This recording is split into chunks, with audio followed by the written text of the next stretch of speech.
Making our headlines this Wednesday, September 3rd, Layman E. Scott Senior High School adapts to hybrid learning.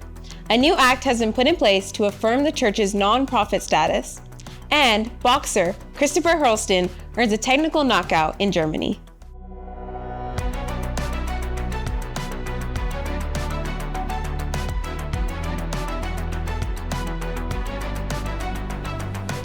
Good evening and welcome to CIGtv News, the official source for the latest and most accurate government information. I'm Nia Roberts. Schools are back in session with the Layman E. Scott Senior High School in Cayman officially launching its hybrid learning program on Monday, the 1st of September. Under this new arrangement, approximately 40 students attended in-person classes at the Hillside Chapel. Included among them were learning support students and a few Year 7 to 9 students whose parents indicated a challenge with at-home supervision. In addition to this, the Aston Ready Center has been transformed into a designated teaching space for students in Years 10 and 11. Meanwhile, students in Years 7 to 9 will continue to learn remotely for the next 2 to 3 weeks. Acting Principal Kevin Roberts shared his thoughts on how hybrid learning has gone so far.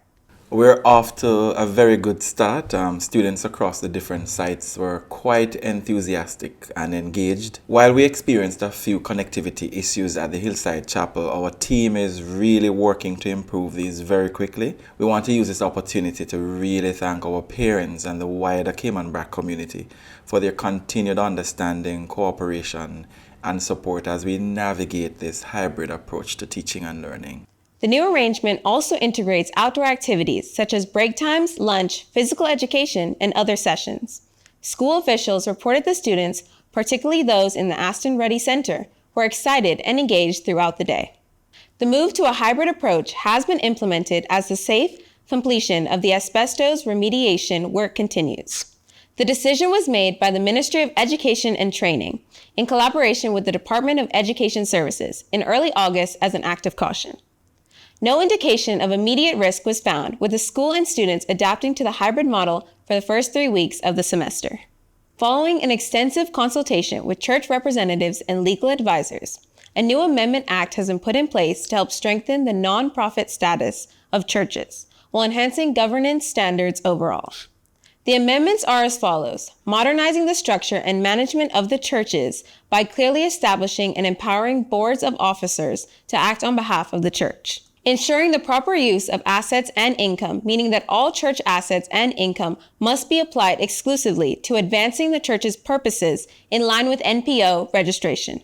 Updated property ownership provisions, which clarifies the land held by each incorporated church. And finally, the recognition of denominational name changes to reflect the correct names and jurisdictions of various churches. These reforms aim to promote transparency and accountability among churches that are established under the Churches Incorporation Act. For further details, please head to gov.ky. Now for today's sports news. Cayman heavyweight boxer Christopher Hurlston jabbed his way to victory in Oberhausen, Germany with a technical knockout over Georgia's Ramazi Gogachashvili. The two went head-to-head at the E-Bat-Bad Cultural Center, with Hurlston walking away to keep his undefeated record intact at 3 wins to 0. Nicknamed the 345 Viking, the 6', 7" boxer has been training under British former professional fighter Henry Wharton and previously smashed his way to the Yorkshire novice title. Hurlston is now training for his next fight, which is due to take place on the 25th of October at the LUFC Banqueting Suite in Leeds, England. It's now time for our weather forecast.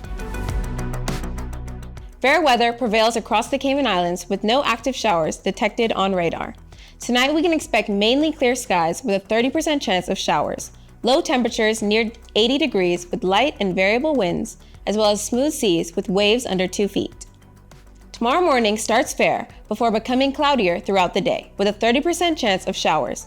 Similar conditions are expected through Thursday evening, while Friday will see an increase in cloudiness and shower chances as moisture moves in from the Central Caribbean. If you're watching us on the CIG YouTube channel, don't forget to like, share, and subscribe to stay informed with the facts straight from the source. That's all for today's news brief. I'm Nia Roberts. Have a great evening.